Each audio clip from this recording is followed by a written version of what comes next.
The Pokemon World Championships is in just a couple of days, 6 days from the point that I'm recording this video. So let's go ahead and just rank all of the archetypes that I think are capable of winning the World Championships based on how likely I think they are to win the World Championships. I did do a tier list where I ranked each Mega Evolution based on how likely they were to win Worlds. This is a little bit more precise. I'm going to be talking about the specific teams that have been doing well in the metagame and ranking them based off of how likely I think they are to actually take it all home. So let's just go ahead and get into it. All right. Oh, that didn't work. There it is. So I have a couple of archetypes here, and by a couple I mean a lot. We have Delphox Blastoise, we have Floette Balance, we have Scovillain Frostlass, we have Gengar Control, we have Hard Trick Room, we have Sand, Star Fox, Hard Rain, we have Raichu Staraptor, we have Charizard Aerodactyl. People are calling this one Big Six. I don't think that's a good name for it. It's Charizard, Floette, like the standard team that you tend to see running around on ladder, like the most common one. We have Charizard Toxapex, not Control, but like Balance. We have Dual Weather, and finally we have one of the rogue archetypes that is actually surprisingly doing well in recent tournaments, but Blaziken Frostlass. We have to include that one because it's gotten a couple of good results recently. So this is strictly my opinion. You know, I am just talking about how I think these are going to do overall, but you know, other people's opinions may differ a little bit, but I tend to be a little bit more like in the middle of the pack. Like, my opinions are fairly average for Pokemon players, in my opinion. In my opinion. Okay, opinion, whatever. Let's begin. All right, we have a couple of ranks. I only went with 4. We have best in format, which I think is the best team right now and probably the most likely to win Worlds. We have top cut. These are teams I think are likely to make top cut at the World Championships. Top 64, just a high placement overall. And then day 2. By the way, day 2 is like, I'm only ranking teams that I think will perform pretty well at the event, which is why, you know, I think that like a good result at Worlds is day 2ing, obviously, because that means that you're actually competing for the whole thing the next day. You made it out of like the big pool.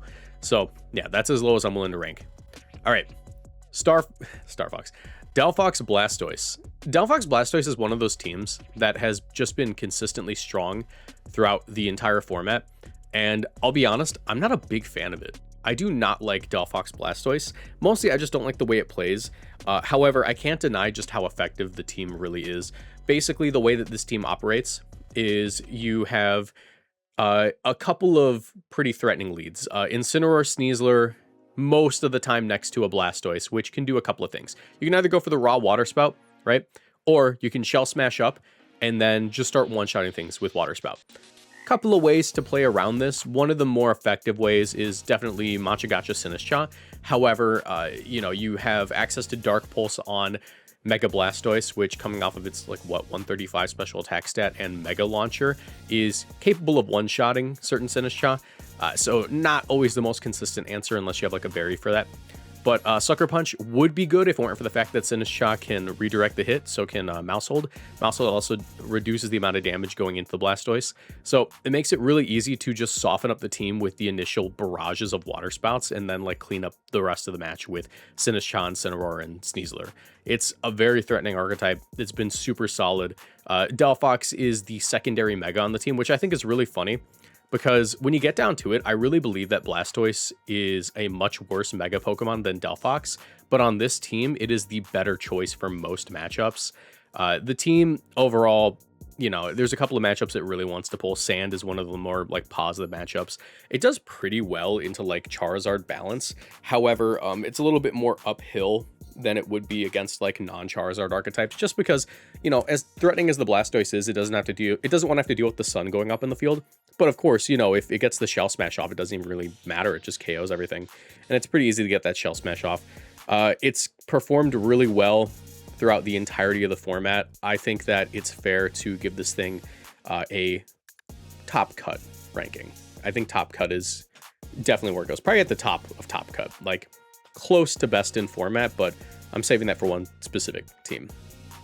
All right, Floette Balance, perhaps one of the more overrated archetypes in this format.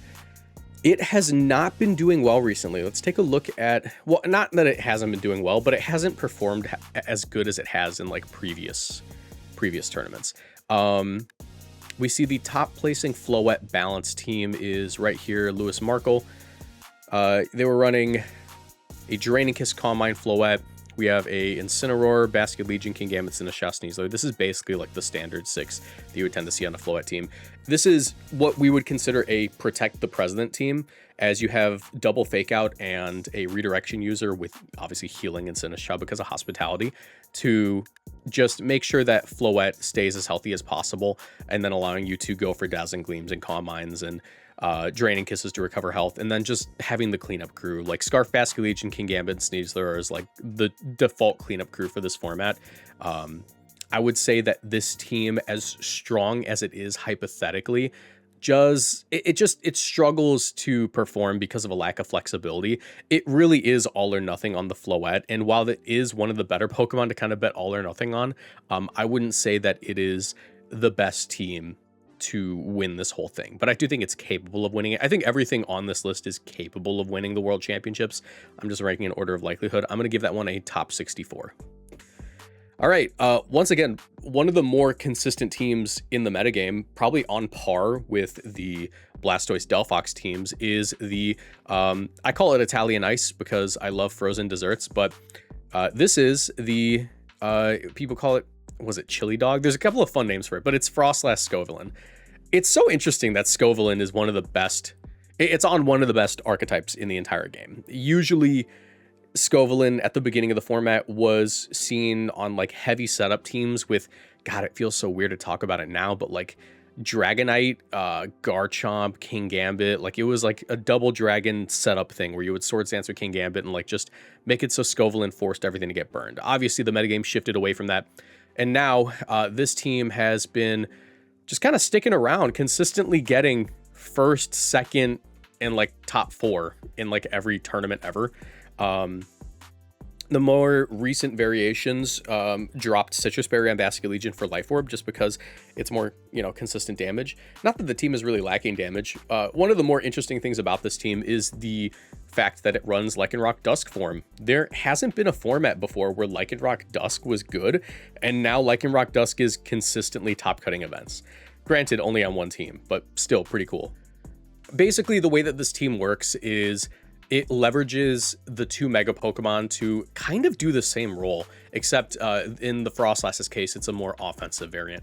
Scovillain is able to redirect away hits and pressure important Pokemon like Kingambit and Basket Legion to an extent on opposing teams by going for its stab moves and Giga Drain and Overheat. It can fish for the Moody boost, but for the most part, you want to just not do that because it's a little bit of a risk. There are certain matchups where you want to do that just because you need the speed boost, but it all depends. Scovillain, while a threatening offensive Pokemon, is mostly there to redirect hits away from a Swords Dancing Kingambit or a Rock Sliding Lycanroc, or a Sneasler who just wants to like go for as much damage on the lead as possible. And then it is once again one of these like cleanup crew kind of archetypes. Basket Legion, Kingambit, Sneasler in the back. Once everything's nice and softened up, it's pretty easy to pick up KOs with Basket Legion and Kingambit. Like they are just absurdly strong in this format. And that's why the team dropped the Citrus Berry for the Life Orb, because it makes Basket Legion better at that job. This team runs an absurdly bulky Basket Legion. I believe almost no speed on most of the teams that have succeeded running this archetype. And yeah, the Froslass option is also quite good. You're able to pressure Pokemon like Garchomp while not having to worry too much about partner Charizard threatening Froslass off the field due to the existence of Lycanroc and Basket Legion on the team. You're able to set up Veil, which makes it especially hard to KO the cleanup crew in the back. And just going for Blizzard damage off rip off of this thing's like really impressive special attack stat and speed stat makes it really difficult to stop that initial barrage of damage from chipping the entire team in range of everything in the back. Like this team is just very good. It's very flowcharty, frankly, but I think it's one of the best teams in the format. I'm going to place it in top cut just below the Delphox Blastoise. This channel is partnered with GamerSupps. If you want to support my work and get great tasting drinks, you can order GamerSupps through my link in the description down below or with code Moxie boosted at checkout for 10% off. GamerSupps is a caffeinated product that I recommend only to my 18+ viewers, but my link will send you to their caffeine-free product section just in case. Every product purchased through my link supports my channel financially, so I'd really appreciate the support. Now back to the video. Gengar Control. This is an archetype that like at the beginning of the format people thought would do really, really good. And I'm gonna let you guys know, I forgot to add Perish Trap to this tier list. This is not a Perish Trap team, but technically it could be. We're not including Perish. I'm gonna put it out there. Hard Perish Trap, I don't think can win unless it's like a really, really, really good player. Like, you know, Wolfie, obviously we have to like include Wolfie in this conversation as he's like the face of freaking Perish Trap. But I think that like Gengar Control is, we can sort of include Perish in the conversation. I just think that we're only going to be ranking Gengar Control over Perish because that's, sometimes they overlap. It's like squares and rectangles. Sometimes they're the same thing, sometimes they're not. But we're gonna go with the rectangle definition here because it's a little bit more consistent as far as like placements go, because Perish has not done well in tournaments, but Gengar Control has.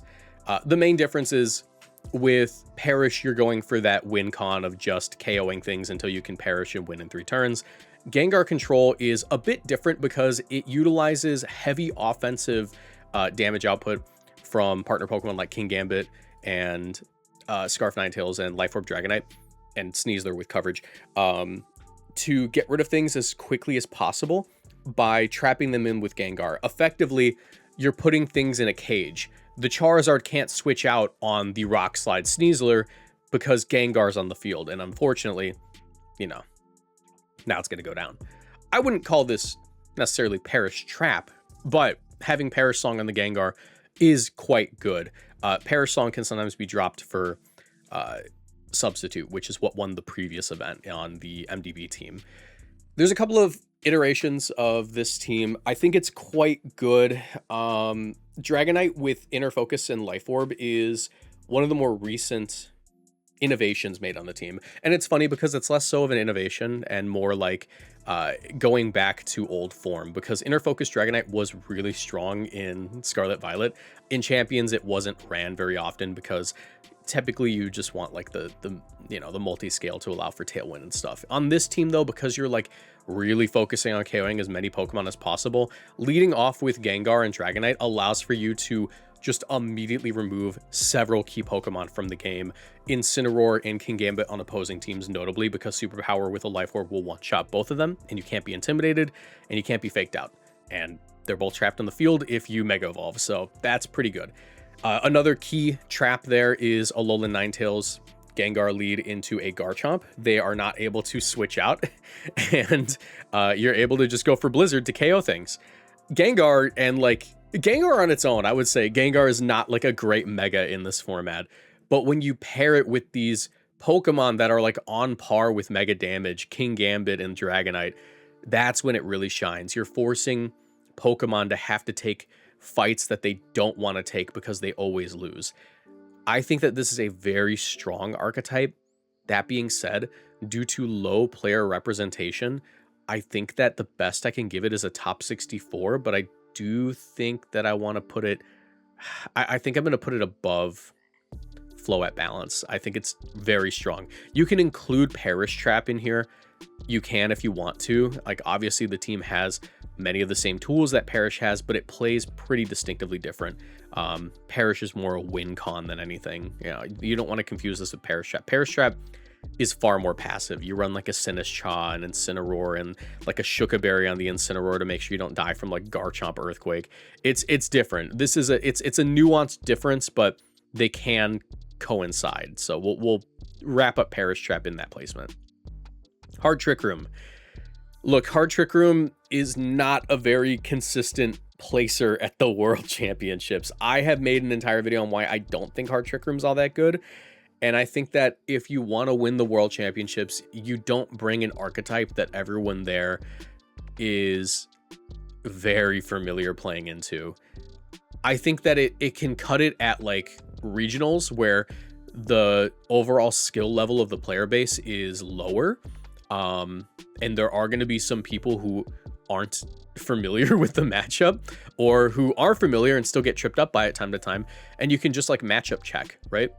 You don't really want to do that at Worlds so much. I competed at the World Championships in 2024 and I tried to matchup check. Did not work. People did not lose to Wo-Chen Kyogre.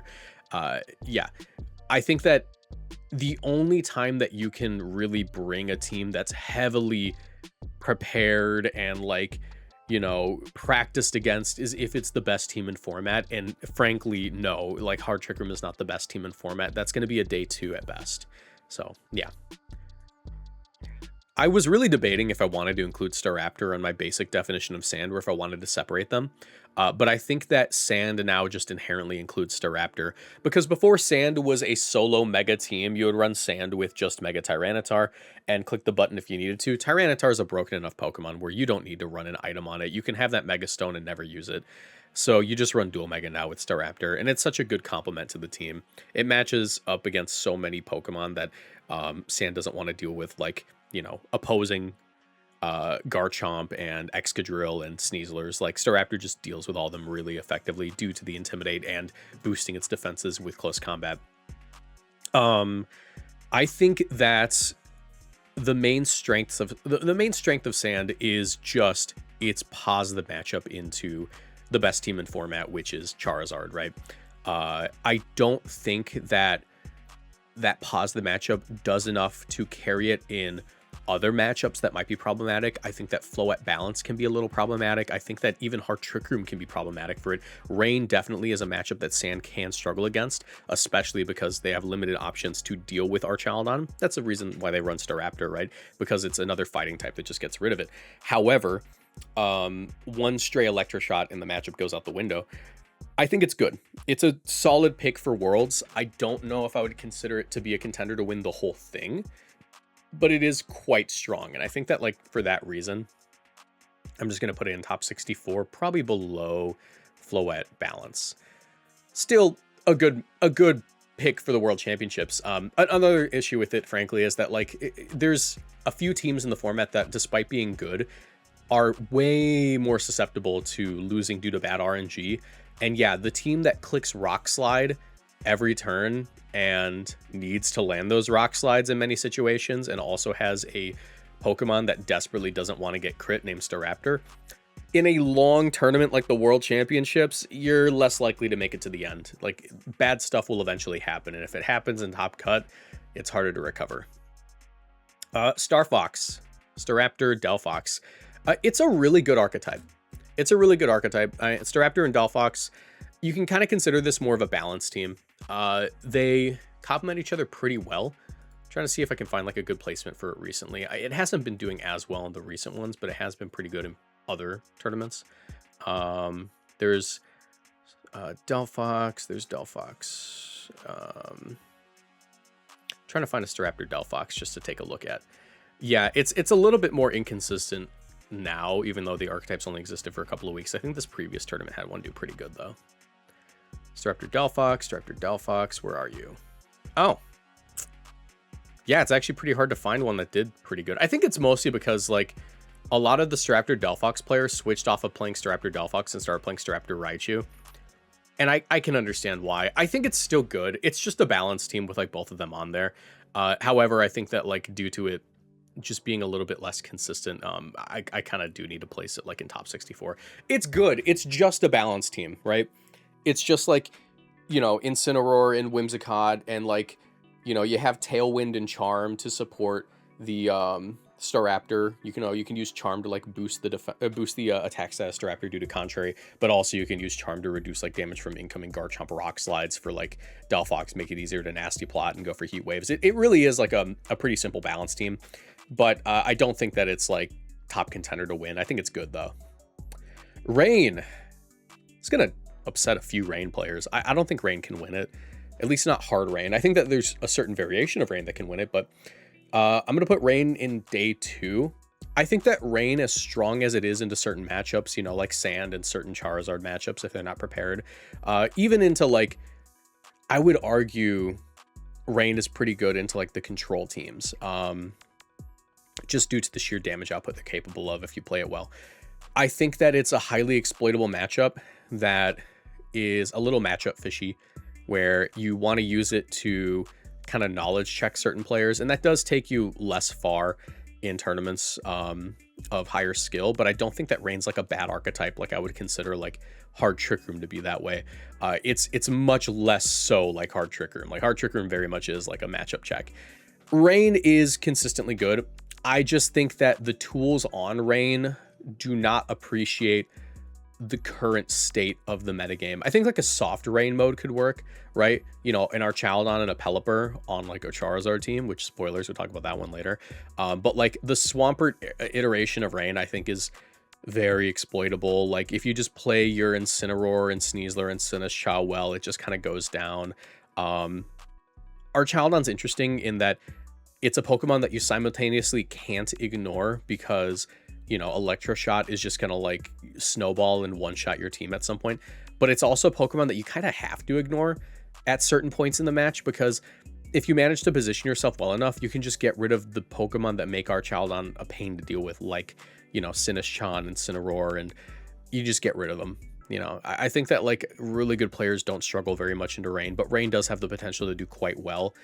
Rain mixed with Perish at that like is like a solid, you know, team that could be ran. But I think that like Rain as a whole is probably not in the conversation to win the whole thing. I could be proven wrong though.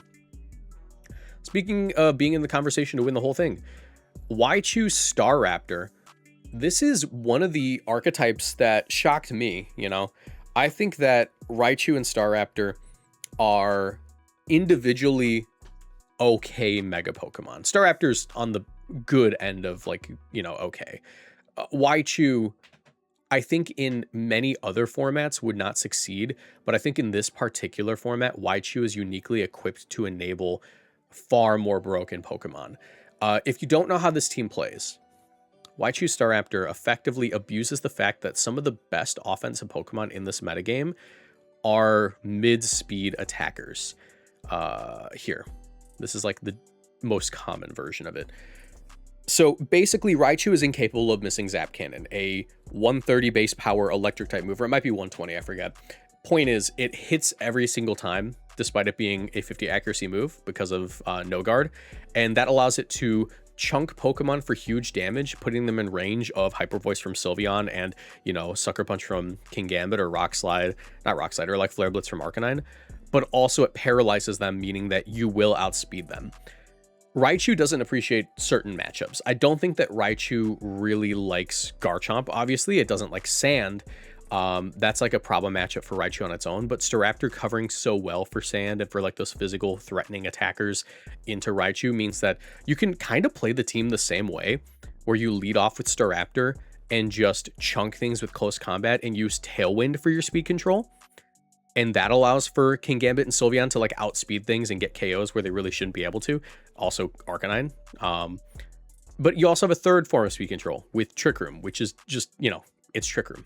You can play flexibly into whatever you want. Yeah, I think that this team is in the conversation to win the whole thing. It didn't do as well in this previous VR tournament, but we have to look at the one just before it, August Challenge number 2, where this team, an iteration of this team, you know, instead of Raichu Staraptor, it was Raichu Aerodactyl, but the rest of the team was basically the same. You know, it's mid-speed attackers. It got second place, it got third place, and like there was pretty decent results for it all across the board. Yeah, like there's multiple people running this team. I think like due to the combination of like heavy player representation and like just its strong tools overall, like yeah, it's top cut potential to win the whole thing. Charizard Aerodactyl. This is interesting. I'm gonna put that one in top 64, and I think that that's gonna kind of like throw some people off. Why not top cut? I think that top 64 is more realistic for it. It is an archetype that's good, right? It's an archetype that's good. It's inherently strong. I believe it literally won NAIC in like Reg MA, and Reg MA and MB are pretty similar, with just a few notable differences. A lot of the archetypes carry from one to the other. However, I think that Aerodactyl, as strong as it is just a little less potent due to the fact that teams are getting bulkier. They can like tank an extra Rock Slide or two, but also just like teams, it's the existence of Toxapex, frankly. It's Toxapex. Toxapex really slows down the game for Raichu, or for Aerodactyl Charizard, and walls them out pretty effectively to the point where like a combination of wide guard and just like infestationing something and then like trapping them in with like a Basket Legion or a King Gambit can kind of just turn the game on its head and make it difficult to pilot. Granted, you know, there's other matchups that this thing can expect to face. I think if like Toxapex Charizard never came around, it would still be in top cut for me, but I think because that archetype exists now, there's more things in the pool kind of spoiling it for it. It also doesn't have like the best player representation right now for a variety of reasons. There's a lot of other archetypes that are just more exciting to play that people have invested more time in. And like this archetype is frankly probably the most boring to play in the format because it's been good since day one. It's not bad, right? It's just like, it's strong. I just don't think that it's like, if I had to pick a team to win, it would be a Charizard team, but I don't think it'd be Charizard Arrow because it's prepped into really hard right now, and like Toxapex is just a hard stop for it, and there's too many Toxapex in the pool now. All right. Quote Big Six. I don't think that Big Six is actually all that strong. You know, it's strong, right? It is one of the best teams in the format. One of them. I would argue like third or fourth, like if that. And that's for a variety of reasons. I think that people have found better partners for Charizard, right? They found better partners for Charizard. Floette is a strong partner. It is a strong partner. It deals with Garchomp, which, you know, Garchomp with Rock Slide is annoying for Charizard. It deals with Archaludon, which isn't bad for Charizard, but being able to like Calm Mind up once and just delete Archaludon from existence is nice. And it's like a good duo where you can like pick one or the other and the matchup fundamentally changes for your opponent, right? That's good. That's good, and it's strong, and it's always going to be good. However, got to bring up Toxapex again, and also the, you know, increase in usage of Venusaur on Charizard teams, because Venusaur wasn't the most common before, but now it's like picking up a little bit again. I think that this team is good, but it's also like not the fastest team, and like you can take advantage of like Whimsicott and like a Glamora to like patch that issue, but I just think that like running these two together when they've been so heavily prepped into and so many people are just like, they've gotten so many reps into them, I think that even though it still is like a contender to win the whole thing, I don't think that it's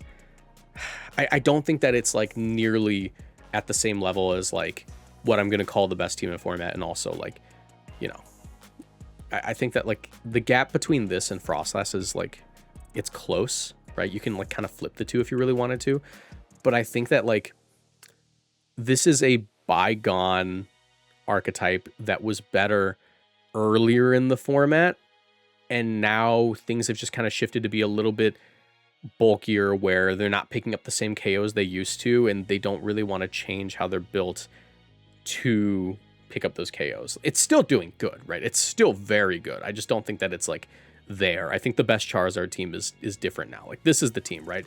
Still got 8th place. It's still quite good.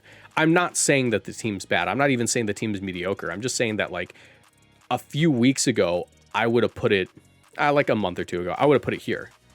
But like it's just kind of slowly been declining. Like it's gotten less and less representation. It's sort of like Zard Arrow. Like I wouldn't even argue it's mostly because it being bad, but it's more that like people have invested time and effort into different archetypes that they don't think are easier. They don't think are as easy to prep into. You know, it's a little more nuanced of a take, but I think that it's still, you know, in contention to win. Just probably not as strong of a case for it winning as it had like a month ago.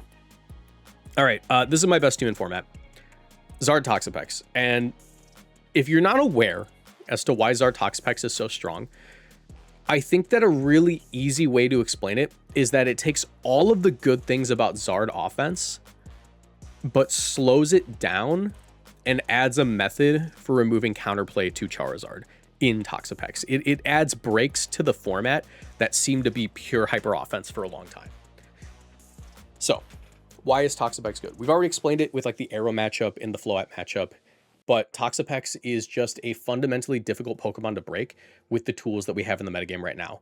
Arguably, like the thing that breaks Toxapex the easiest right now is King Gambit or like a Raichu, but even Raichu doesn't really like, you know, being up against Toxapex because you're kind of pressured. It's like, okay, there's a Garchomp to my left and a Toxapex to my right, I have to choose which one I want to deal with. Do I protect and let the Toxapex get a free turn, or do I like swing at it because this might be my only opportunity? It's an interesting and weird dynamic. But Zard Toxapex is really interesting because you're effectively able to use, a lot of them run Timid Zard because Timid Zard outspeeds certain Garchomps, which is really nice. But Timid Charizard is able to outspeed a lot of Pokemon in the format, and you're able to lock in Pokemon against Charizard that don't want to be locked in versus Charizard.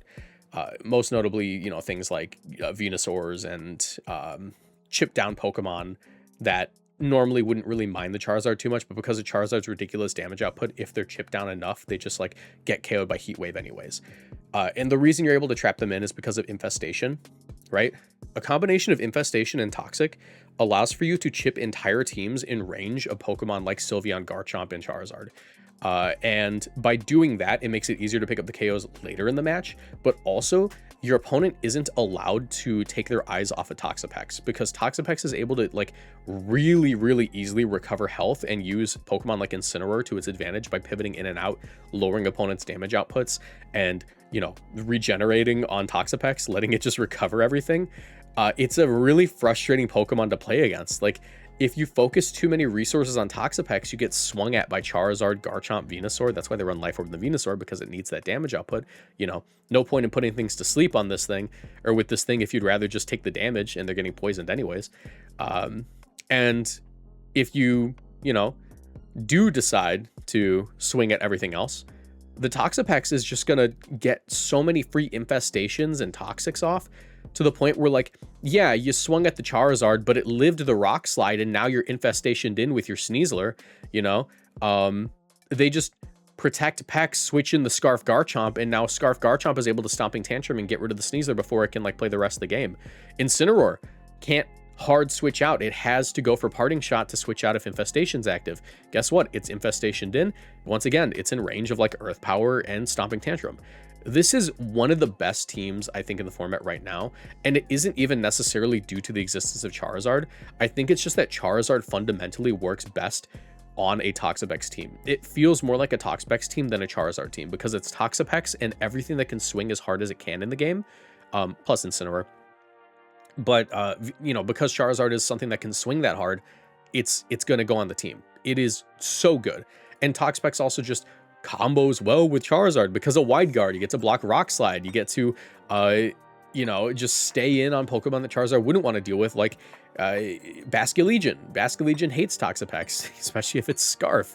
It's cool. It's a really good team. I think that, like, its consistent results across the format are just, like, indicative of it probably winning the whole thing, in my opinion. It also has, like, high player representation because it's not a difficult team to play, but it is very good. Charizard Dual Weather, that one I think I'm going to put above Floette Balance, and even though Charizard Dual Weather doesn't have the highest representation of players, yeah, Charizard Dual Weather is just, there's a few American players that just consistently do well with it. I'm pretty sure Alex Underhill won one of the VRs a couple of weeks ago with it. He's still top cutting it. William Brown here is doing well with it. It is a archetype that is piloted by a handful of players that is still performing well. And I think that the team, how to explain it? It's just a good team. It's just fundamentally a good team. It's a rain team that is able to play with a Charizard that gets to run flying coverage. Like, that's just, like, it feels unfair having a Charizard be able to throw a freaking hurricane at you. You know, there are certain Pokemon that should feel safe in front of Charizard, despite maybe not deserving it. I would argue one of those Pokemon is like, I'm trying to think of one, actually. I'm trying to think of, like, a Pokemon that I consistently throw out in front of Charizard that I'm not really concerned about, like, having to take damage because, like, oh, yeah, no, they don't have any flying coverage. Komodo, technically. I don't think that that's, like, you know, relevant in the conversation, though. But yeah, technically, like, a Komodo or, like, certain fighting types. Sneasler with, you know, a little bit of bulk on it isn't really getting one shot by Heat Wave. You know, they have to commit the Weather Ball, but, you know, you can also just Hurricane now, play dual weather stuff. A Mega Venusaur in rain should not be scared of a Charizard. Like, they run rain to avoid the Weather Ball, but suddenly Charizard's throwing a Hurricane at you, and look, now you're down. It's a good team. It's bulky, it's adaptable, it's able to play well into basically every team in the metagame right now because it has the tools to get, you know, rain back up. It's a parting shot Grimmsnarl. You can get whatever weather you need on the field on demand by pivoting well. And, you know, there's an Archaldon. Why is Archaldon good next to Charizard? Well, what do you do when you see a Charizard? You click frickin' Rock Slide. And Archaldon switches in, dodges the Rock Slide, and all of a sudden, you know, maybe you wish that you didn't switch because now you're not living the close combat. No, but yeah, Archaldon can switch in on Rock Slide, get a stamina boost, and then be an absolute nuisance. It's a good team, man. It's just hard to deny it's a good team. So I'm going to put it in top cut contention because it's been top cutting. Final team on my tier list. Spoilers, it's going to go in day 2. I'm going to put it above Hard Trick Room, but below Rain. Blaziken Frostlass. This is interesting because Blaziken Frostlass is a very recent addition to the possible archetypes that could win Worlds conversation. And I would argue that a lot of people wouldn't even consider it, you know, an archetype that could win Worlds, but I think it'd be unfair not to at least mention it because there are a couple of people who have ran it who have done well. I'm trying to find the one. Here it is. 10th place, Michael. Effectively, what this team is like a Frostlass balance team.